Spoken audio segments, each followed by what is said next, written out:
আসসালামু আলাইকুম। আশা করি আপনারা ভালো আছেন। আলহামদুলিল্লাহ, আমিও ভালো আছি। শুভ সকাল আপনাদের সবাইকেই।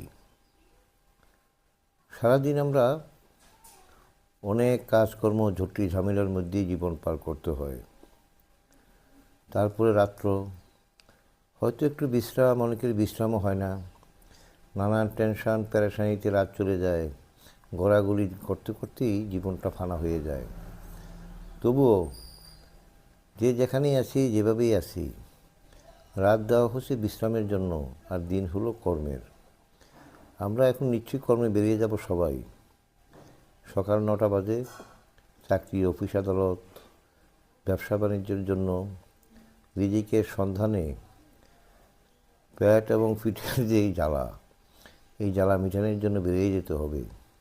আল্লাহ আমাদের সবাইকেই সহি সালামতে আমাদের কর্ম এবং ধর্ম পালন করার তৌফিক দিবেন। তারপর আসেন, জীবনের জটিলতা তো আছেই।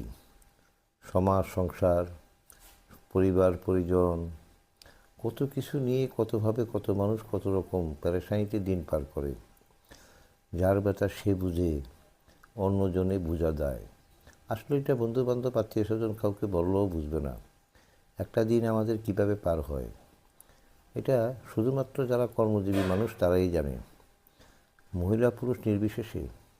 আসলে কর্মই ধর্ম বলে একটা কথা আছে। কর্ম ছাড়া পেট চলবে কীভাবে? আমরাই বা কীভাবে বেঁচে থাকবো? সঙ্গে পরিবার, পরিজন, সমাজ, সংসারে তো আরও বহু দায়িত্ব আছে। দায়িত্বশীল মানুষকে আল্লাহ ভালোবাসেন।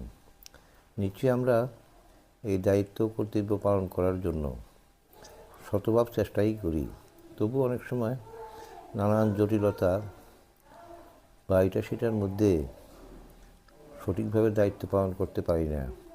আল্লাহ যেন আমাদেরকে সঠিক দায়িত্ব পালন করার জন্য এবং দিনের কাজকর্মগুলি সঠিকভাবে করতে পারি, এরকম তৌফিক দান করেন।